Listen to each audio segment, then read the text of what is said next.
Bismillahirrahmanirrahim. Dear students, Assalamu alaikum. How are you all? Hoping all of you are safe and sound. May Allah shower His unlimited blessings upon you. Amen. Let us start our today's lecture, that is all about grammar. Well beta, today we will do some translation work. I will define what is meant by translation and how would you be able to translate a paragraph of Urdu into English. Actually in your paper there is a paragraph, unseen passages given, basically an unseen passage is given which is to be translated into English, and it carries 15 marks. So that is why beta, let us see what are the things which are essential to have a good grip to translate a passage into English. First of all, we see that you people must be well familiar with sentence structure, you must be having good command over language, you must be having strong vocabulary, and at the same time you must be having command over tenses. So to convert the translation, convert the Urdu sentences into English in an excellent way. So let us discuss all these things in today's lecture. बेटे, आपने text में से कुछ चीज़ें काफ़ी cover कर ली हैं. अब हम थोड़ी सी ग्रामर वर्क की तरफ आते हैं. ग्रामर में आप इडियम्स तो पढ़ ही रहे हैं, इडियम्स के साथ साथ आज ट्रांसलेशन वर्क जो है वो भी आपको मैं स्टार्ट करवा रही हूँ, और इंशाल्लाह इसी तरह से हम प्रपोजिशन भी करेंगे, करेक्शन ऑफ सेंटेंसेस भी करेंगे और बाकी चीज़ों को भी साथ साथ कवर करते जाएंगे. तो बेटी, बात हो रही है ट्रांसलेशन पैसेज की. आपके एग्ज़ाम्स में, आपके पेपर में एक क्वेश्चन आता है ट्रांसलेशन का, ट्रांसलेट इनटू इंग्लिश. आपके पास उर्दू का एक पैराग्राफ आता है, अनसीन पैसेज दिया जाता है, उस पैसेज को आपने इंग्लिश में कन्वर्ट करना होता है, ट्रांसफ़र करना होता है. तो आपने बेटे इसके लिए बड़ी अच्छे तरीके से चीज़ों को जहन में रखना है कि क्या क्या चीज़ें जो आपकी बड़ी कारआमद है अच्छी ट्रांसलेशन के लिए. आपका सेंटेंस स्ट्रक्चर, आपकी वोकैबुलरी ग्रिप, इसके अलावा आपके टेंस के ऊपर ग्रिप और आपकी कमांड उस लैंग्वेज पे कुछ हद तक बहरहाल होना चाहिए. वो कैसे होगी कि जो सर्टन रूल्स हैं उस लैंग्वेज के, वो आपके टिप्स पे होना चाहिए, उससे आप वेल एक्वेंटेड होना चाहिए, उससे आप वेल फेमिलियर होना चाहिए, ताकि आप उसको आसानी से कन्वर्जन उसका कर सके. तो बेटा, first of all let us have a look at the board. We see that what is meant by translation. हम देखते हैं कि ट्रांसलेशन जो है उसका मतलब क्या है, उसको डिफाइन कैसे करेंगे आप. What is translation? Translation is the act of translating. क्या है? Translation is basically an act of translating. यानी you have to convert one thing, some sentences from one language into another. Then we see it means to change from one language to another. So you have got the point that it means to change from one language to another. एक ज़बान से दूसरी ज़बान तक जो आप change लाते हो, उसको कन्वर्ट करते हो उन सेंटेंसेस को, वो आपकी ट्रांसलेशन है. मज़ीद हमें ट्रांसलेशन के बारे में क्या चीज़ पता चलती है? The translation can be defined, it can be defined as the replacement of textual material. जो आपका टेक्सचुअल मटेरियल है उसकी रिप्लेसमेंट किस में होगी? It is the replacement of your textual material will in one language, and that is the source language. Yani that is the conversion of textual material in one language, the source language, by equivalent in source language, by equivalent textual material in other language, and the other language is the target language. The target language. तो आपने क्या करना है बेटा, जो आपका textual material है, आपके पास जो मटेरियल आया है, उससे आपने जो आपका सोर्स लैंग्वेज है उसको आपने इक्विवेलेंट, वो जो टेक्स्ट मटेरियल है उस इक्विवेलेंट टेक्स्ट मटेरियल को एक टारगेट लैंग्वेज में चेंज करना है, टारगेट लैंग्वेज में कन्वर्ट करना है. यानी क्या है? Again that is a way to change from one language to another, from source language to the target language. Textual material, जो टेक्सचुअल मटेरियल है उसके अकॉर्डिंग आपने कन्वर्जन करना है. फिर मज़ीद देखते हैं कि every language has certain rules of sentence construction. तो that is something really very essential that every language has some rules for sentence structure और sentence construction. हर language के sentence structure के हवाले से अपने rules होते हैं. While undergoing translation from Urdu to English, one should be well acquainted with the rules. Well acquainted mean familiar. Yani when you are translating from one language to another, you must be well familiar, well acquainted with all these rules and basically the sentence structure. तो हमें क्या चीज़ें पता चली हैं, इसको एक दफ़ा से हम लोग फिर go through कर लेते हैं. ट्रांसलेशन क्या है, इसको डिफाइन किस तरह से किया जाता है कि translation is the act of translating. क्या है? Translation is an act of translating and that is a change from one language to another. A change from one language to another. फिर हमें ट्रांसलेशन के बारे में क्या कैसे डिफाइन किया गया है कि it can be defined as the replacement of the textual material in one language, the source language, by equivalent textual material in other language and that is the target language. जो आपके पास textual material है, उसी textual material को, source material को आपने target material जो है उसमें कन्वर्जन करना है इक्विवेलेंट वर्ड्स तलाश करके. ठीक है जी. तो फिर एक और बहुत अहम चीज़ जो है बेटे वो आपके सामने मौजूद है कि every language has certain rules and these rules of sentence constructions are to be followed strictly. तो जो आपके सेंटेंस स्ट्रक्चर से, कंस्ट्रक्शन से रिलेटेड जितने भी रूल्स हैं लैंग्वेज के, आपको उसे फॉलो करना है, आप उससे वेल फेमिलियर होना चाहिए. ठीक है जी. तो one should be well acquainted, well familiar with these rules. जब तक आप रूल्स को फॉलो नहीं करेंगे तो how would you be able to claim that you have translated your passage in a remarkable way. तो उसके लिए आपको इन तमाम चीज़ों का ख्याल रखना है. होपफुली आपने इन चीज़ों को देख लिया होगा, फॉलो किया होगा. बेटे अब थोड़ी सी नेक्स्ट ट्रांसलेशन के हवाले से ही नेक्स्ट चीज़ों को लेके चलते हैं. नेक्स्ट थोड़ी सी बात करते हैं कि सेंटेंस क्या है. What is a sentence. बेटे इसको मैं रिमूव कर रही हूँ क्योंकि इसको मैं आपको बता चुकी हूँ. यकीनी तौर पर आपने इसको नोट डाउन भी कर लिया होगा, या अगर आप कर रहे हैं तो अभी ये थोड़ा सा हिस्सा जो है लिखा है, आप इसको उतार सकते हैं, अपने नोटबुक्स पे लिख सकते हैं. बेटे हम एक और बात करते हैं कि व्हाट इज़ अ सेंटेंस. जी हमारे पास क्वेश्चन जहन में आता है कि व्हाट इज़ अ सेंटेंस. तो सेंटेंस जो है वो बेसिकली क्या है. जी बेटे सेंटेंस आप देखते हैं ना, sentence basically is a group of words which conveys, group of words which communicates, which expresses, which conveys complete sense. ठीक है, जो हमें कंप्लीट सेंस जो है वो कन्वे कर रहा है. फिर हम सेंटेंस के बारे में क्या पढ़ते हैं कि sentence has a complete structure and this complete structure is basically this complete structure has two parts, the subject and the predicate.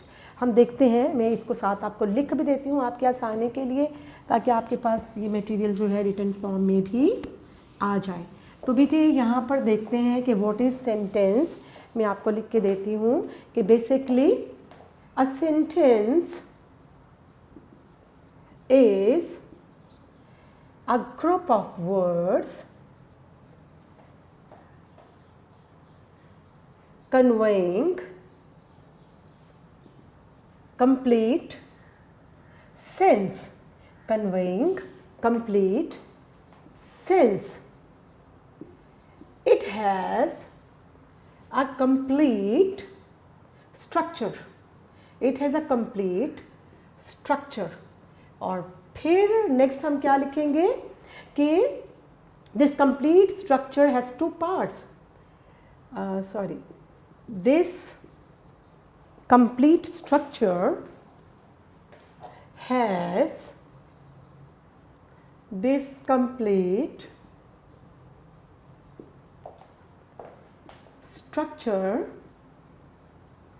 has two parts. और two parts कौन से हैं, i.e. कौन कौन से वो parts हैं, subject and predicate. Subject and predicate. अब देखते हैं सब्जेक्ट और प्रेडिकेट जो है इसको हम किस तरह से डिफाइन करेंगे।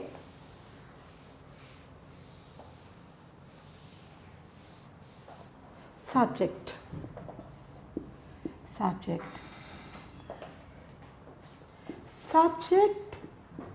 is what or whom the sentence is about।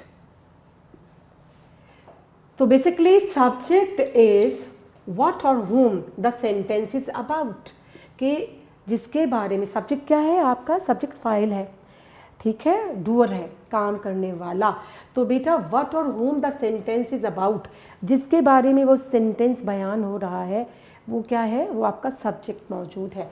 और प्रेडिकेट क्या है, which tells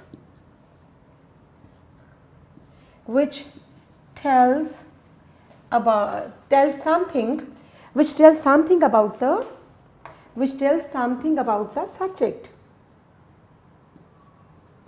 which tells something about the subject, or which tells what the subject does। तो बेटे आपके पास सेंटेंस आता है कि सब्जेक्ट और प्रेडिकेट जो है वो बेसिकली क्या है। सब्जेक्ट इज व्हाट और whom the sentence is about. Subject is what और whom the subject is about, कि जिसके बारे में वो सेंटेंस है। और प्रेडिकेट क्या होगा, the rest of the sentence which tells something about the subject, और विच द सब्जेक्ट डज, जो हमें ये बताता है कि व्हाट द सब्जेक्ट डज, के विच tells what the subject does, कि वो सब्जेक्ट जो है वो क्या कर रहा है। जैसे फॉर एग्जांपल मैं आपको यहाँ कुछ एग्जांपल्स भी इसके दे देती हूँ। फॉर एग्जांपल आपके पास सेंटेंस आता है, यहाँ हम लिखते हैं सब्जेक्ट और यहाँ लिखते हैं प्रेडिकेट। आपके पास सेंटेंस है, the dentist pulled out the tooth, कि डेंटिस्ट ने जनाब दांत निकाल दिया। अच्छा, इसमें डेंटिस्ट जो है वो सब्जेक्ट है और इसका प्रेडिकेट क्या है, which is telling something about the subject. ये क्या है, पुल्ड आउट द टूथ, ये इसका प्रेडिकेट हो जाएगा। इसी तरह एक और जुमला ले लेते हैं कि मिस्टर अजमल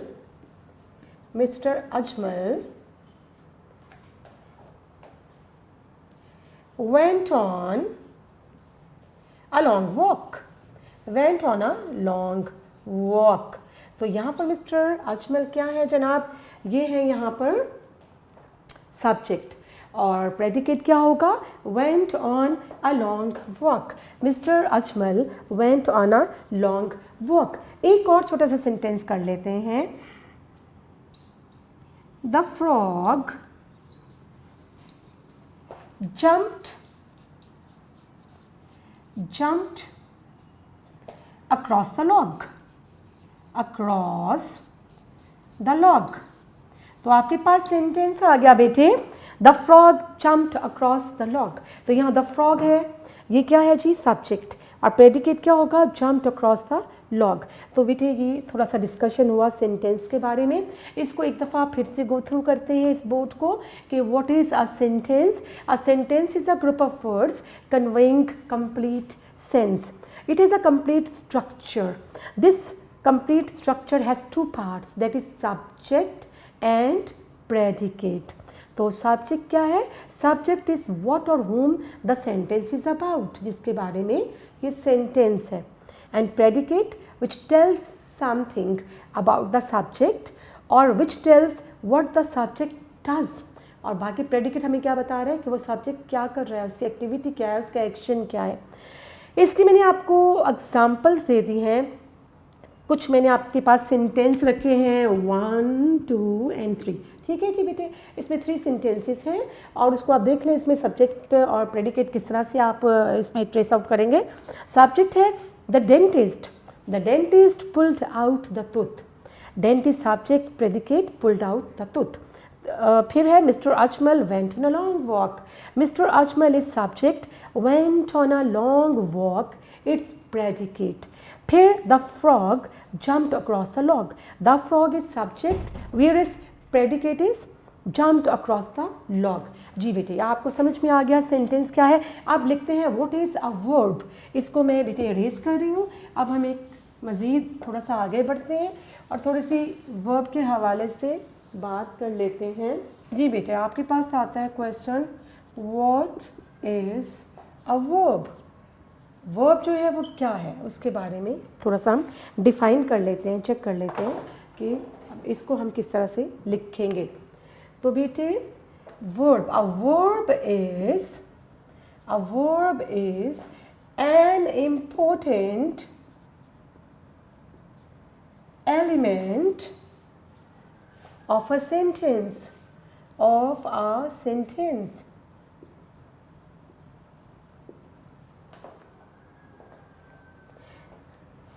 The words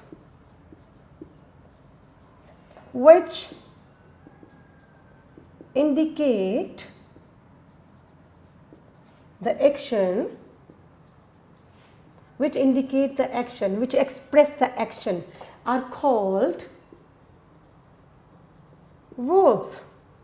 तो बेटे आपने क्या पढ़ा कि what is a verb. Verb को हम कैसे डिफाइन कर रहे हैं बेटे। अ verb is an important element of a sentence. The words which indicate the action,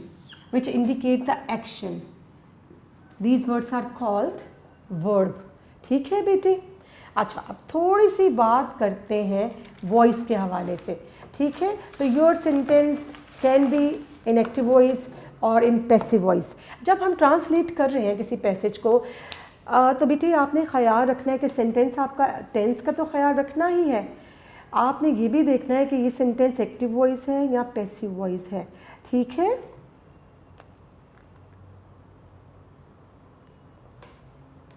तो हम देखते हैं कि एक्टिव वॉइस और पैसिव वॉइस जो है इसको हम किस तरह से डिफ्रेंशिएट करते हैं। क्योंकि बेटे मैंने अभी आपको बताया कि जब आपने ट्रांसलेशन करना है तो अपने सेंटेंस को ये भी देख लेना है कि ये एक्टिव वॉइस है या पैसिव वॉइस है।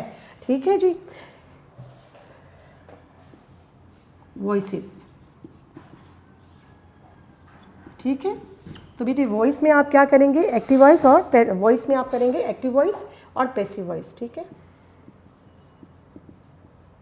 Active voice.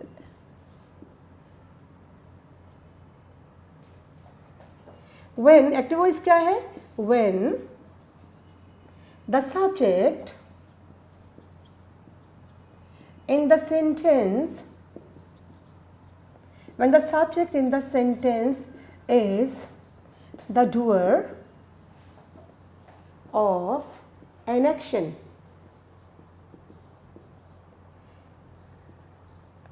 For example, देखिए बेटे एक्टिव वॉइस है when the subject in the sentence is the doer of an action।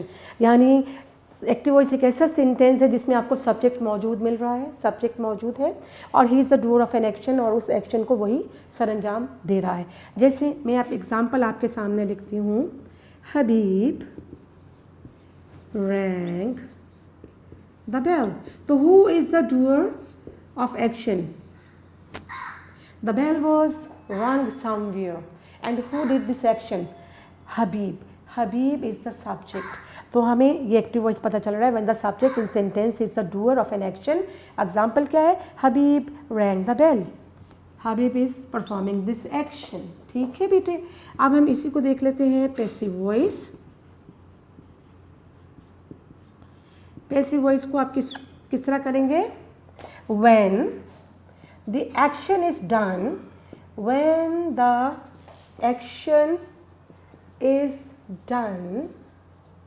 to the subject। Subject himself is not performing that action, but the action is done to the subject. यानी जब क्या है, आप जो है वो action जो है वो कुछ एक्शन परफॉर्म हो रहा है जो कि सब्जेक्ट की जानिब मंसूब हो रहा है। ठीक है बेटे, और इसमें क्या है, पैसिव वॉइस में हमें सब्जेक्ट जो है, अक्सर सब्जेक्ट मौजूद नहीं होता पैसिव वॉइस के अंदर। तो बेटे इसके एग्जाम्पल भी देख लेते हैं। Hina was hit by a ball. Hina was hit by a ball. ठीक हो गया। तो यहाँ पर एक्शन हिना परफॉर्म नहीं कर रही, she was hit by a ball. यहाँ पर ये ऑब्जेक्ट जो है आपका, ये यानी when the action is done to the subject, this action is done to the subject. ठीक हो गया बेटे, आपने वॉइस जो है वो भी पढ़ ली है। इसके अलावा थोड़ी सी और मज़ीद चीज़ें देखते हैं बेटे, अब मज़ीद क्या करना है हमें। अच्छा बेटे, एक ट्रांसलेशन के लिए एक बड़ा की पॉइंट है कि आपके टेंसेस पे जो है ग्रिप जो है वो बहुत उम्दा होना चाहिए, बहुत अच्छी होनी चाहिए।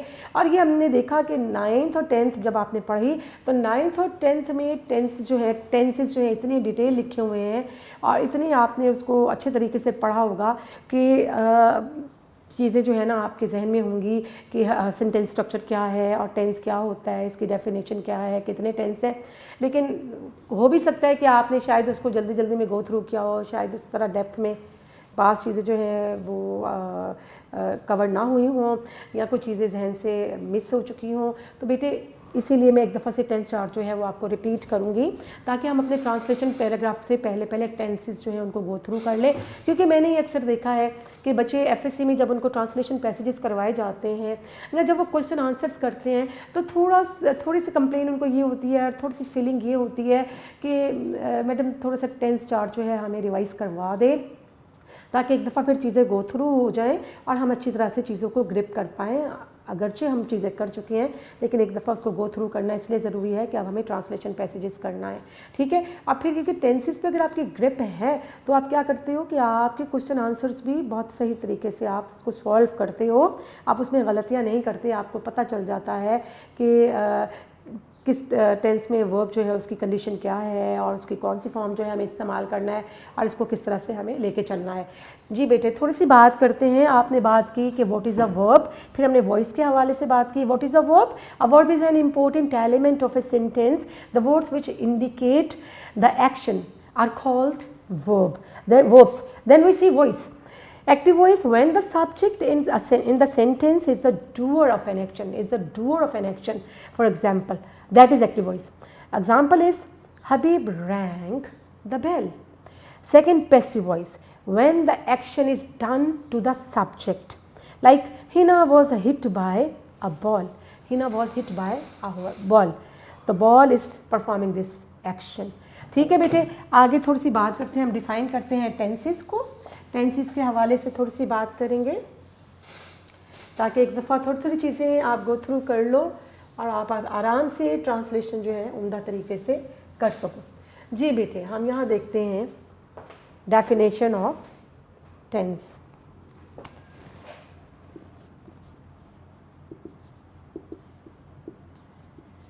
Definition of tense.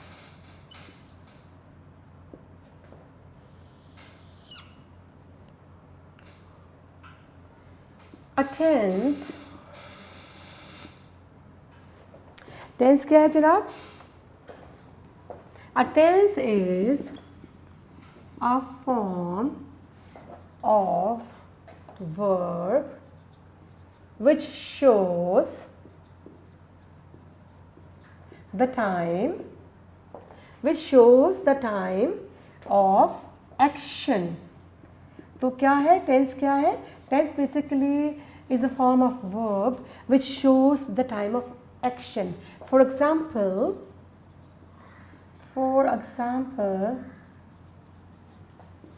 when the action happened, it means when the action happened. ठीक है बेटे, आप देखें बेटे आपका सेंटेंस स्ट्रक्चर क्या है। इधर सेंटेंस स्ट्रक्चर की भी बात करते हैं। Sentence structure in English. वो आप क्या करते हो, SVO, सब्जेक्ट वर्ब और ऑब्जेक्ट। तो बेटे सब्जेक्ट और ऑब्जेक्ट तो अपनी जगह रहेंगे, हाँ जो मुख्तलिफ टेंसेस में जो चेंज आएगा वो किस में आएगा, वो आएगा वर्ब में आएगा। और ये किस चीज़ को इंडिकेट करता है, tense. Tense is a form of verb, क्या है, it is a form of verb which shows the time of action, time of action when that particular action took place और हैपेंड। ठीक है, तो क्या है सेंटेंस स्ट्रक्चर, अगेन देख लेते हैं आपका क्या है, SVO। और टेंस क्या चीज़ है, tense basically change of verb है, चेंज ऑफ वर्ब होती है अकॉर्डिंग टू टाइम पीरियड। तो हम देखते हैं टाइप्स ऑफ टेंस। ठीक है जी, यहाँ हम लिख लेते हैं टाइप्स ऑफ टेंस। तो there are 3 types, there are 3 types of tenses. और वो टेंसेस की 3 टाइप्स कौन सी हैं, number 1 present tense, number 2 past tense, and number 3 it's future tense, future tense। जी बेटा हमने क्या पढ़ा, सेंटेंस स्ट्रक्चर पढ़ा, मैंने दोहरा दिया। उसके बाद टाइप्स ऑफ टेंस, टेंस की टाइप्स क्या क्या हैं, there are 3 types of tenses. Tenses की जो है वो 3 टाइप्स होती हैं, वो कौन कौन सी हैं, present tense, past tense and future tense. Present tense, past tense and present tense, past tense and future tense, and we see that each, यहाँ हम लिख देते हैं, each tense is further divided into 4 types। each tense is further divided into 4 types। तो हर tense जो है वो 4 types में डिवाइडेड है। तो हम देखते हैं वो कौन कौन सी टाइप है, उसको भी एक दफ़ा बोर्ड पे मैं लिख देती हूँ। यकीनी तौर पर ये चीज़ें आपने समझ ली होंगी। हमने डेफिनेशन ऑफ टेंस की है, सेंटेंस स्ट्रक्चर की बात की है और टाइप्स ऑफ टेंस की बात की है कि there are 3 types of tense, present tense, past tense and future tense। Then each tense is further divided into 4 types। वो 4 टाइप्स देखते हैं, वो कौन कौन सी हैं इन टेंसेस की, जो फर्दर 4 टाइप्स हैं वो कौन कौन सी है बेटे, उसको भी एक नज़र डालते हैं। जी बेटे देखो, डायरेक्ट ट्रांसलेशन करवाने से कहीं बेहतर है कि एक दफ़ा चीज़ों को, अहम चीज़ों को गो थ्रू कर लिया जाए, ताकि आप समझ लें कि आपने किस तरह से बेहतरीन तरीके से skilfully language one from conversion करना है from one language to another. जी बेटे हम कह रहे हैं 4 टाइप्स, ये जो सब टाइप्स है, इसकी सब टाइप्स वो कौन कौन सी हैं हम देखते हैं। हमारे पास आता है present indefinite, then we have present continuous, another tense is present perfect, present perfect, present and present perfect continuous, present perfect continuous। जी बेटा ये आपने प्रेजेंट में देखा, प्रेजेंट में जो इसकी सब टाइप्स हैं, इसकी जो सब टाइप्स हैं present indefinite, present continuous, present perfect continuous. जी बेटे इसी तरह पास्ट में भी बिल्कुल ऐसे ही होगा, past indefinite, then past continuous and the next is past perfect and the fourth is past perfect continuous। और ये सारे टेंसेस जो हैं बेटे, इनका एक्टिव वॉइस भी आपने देखना है, इनका पैसिव वॉइस भी देखना है कि उसके लिए क्या फार्मूला होगा, क्या स्ट्रक्चर होगा और उसको किस तरह से हमने लिखना है और इसे किस तरह से सॉल्व करना है। जी बेटा इसके बाद हम देखते हैं फ्यूचर इंडेफिनिट है आपके पास, फ्यूचर इंडेफिनिट है, फ्यूचर कंटिन्यूअस है आपके पास, फ्यूचर परफेक्ट, फ्यूचर परफेक्ट है आपके पास, और फिर आपके पास आता है फ्यूचर परफेक्ट कंटिन्यूअस।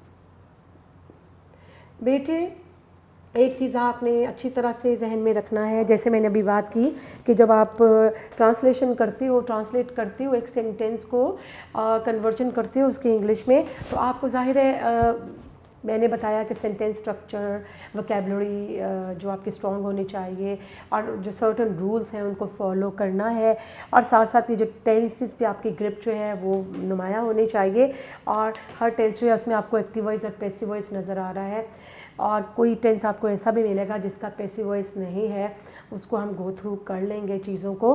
बेटा अगर आप चीज़ों को ट्रांसलेशन पैसेज जो है उसे बड़ी जहानत से करते हो, कन्वर्ट करते हो इंग्लिश में, तो कोई वजह नहीं कि आपके नंबर जो है वो उसमें अच्छे ना आ सकें। आपने बस बहुत समझदारी से इन तमाम चीज़ों को ग्रिप करना है। उर्दू सेंटेंस को अच्छी तरीके से पढ़ना है। उर्दू सेंटेंस को पढ़ने के बाद उसमें जो टेंस छुपा हुआ है उसको ट्रेस करना है, और क्योंकि अगर आपका टेंस ही गलत है, सेंटेंस में आप सही टेंस को उस सेंटेंस में ट्रेस आउट नहीं कर सके, तो वो सेंटेंस जो है वो अपनी अहमियत जो है वो खो देगा, और उसमें मार्क्स आपके ख़त्म हो जाएंगे। तो आपकी वोकैबुलरी उससे नेक्स्ट आएगी। अगर आपका टेंस ख़राब है तो आपका पूरा नंबर कट जाने के चांसेस हैं, पूरा नंबर कट जाएगा। अगर आपकी वोकैबुलरी में थोड़ी प्रॉब्लम है तो शायद आधा नंबर मिल सकता है। तो लिहाजा आपको टेंसेस को एक दफ़ा फिर गो थ्रू करना है, बड़े अच्छे तरीके से समझना है, और उनको जहन में रखते हुए जो है वो आपने ट्रांसलेशन करना है। अभी मैं 2 से 3 लेक्चर जो है आपको कंटिन्यूसली, मेरी कोशिश ये होगी कि आपको ये सारा चार्ट कंप्लीट करवा दूँ, ताकि उसके बाद जो है हम जो पैसेजेस हैं आपकी बुक के अंदर उनको हम सॉल्व करना शुरू करें। बेटे उसमें भी एक चीज़ का ख्याल रखना है कि ये सारे प्रैक्टिस पैराग्राफ हैं, और यूनिक नोट्स में आपकी मदद के लिए बेशुमार प्रैक्टिस पैराग्राफ जो हैं ये बोर्ड के पेपर से लिए गए हैं, लाहौर बोर्ड से भी हैं, गुजरावाला बोर्ड से भी हैं, और इसी तरह से और दूसरे बोर्ड के जो पेपर हैं उनसे ये ट्रांसलेशन पैसेज लिए गए हैं, ताकि आपको थोड़ा सा अंदाज़ा हो सके कि किस तरह के ट्रांसलेशन पैसेज जो है वो आते हैं पेपर में, और उसकी प्रैक्टिस करने से आप किसी भी अनसीन पैसेज को ट्रांसलेट करने में कामयाब हो जाओगे। ठीक है बेटे, इसको अच्छी तरह से देख लीजिएगा। इंशाल्लाह नेक्स्ट लेक्चर में मैं आपको मज़ीद बताती हूँ कि टेंस जो है वो इंडेफिनिट टेंस जो है वहाँ से हम लोग स्टार्ट लेंगे। ठीक है बेटा। अच्छा, एक चीज़ है, here comes the end of your lecture because time is about to end, but before we end it I have a short message for you people. Beta, we see that all of us are under the threat of a pandemic, that is COVID-19, and that is a new disease. And what we need to do is to follow certain precautionary measures to save us, because there is no remedy, there is no cure for this virus, for this coronavirus. So that is why you must take care of, you must follow certain precautionary measures, and you have to save yourselves and you have to save others in your surroundings at the same time. It is well said that prevention is better than cure, and this proverb is really applicable over here, that we must take care of ourselves. At the same time, we also take care of the lives of other people in our surroundings by following certain measures, certain steps, and so that we could avoid affecting by this fatal disease which can kill us. Right, beta? So thank you very much. Stay home, stay blessed. Allah Hafiz.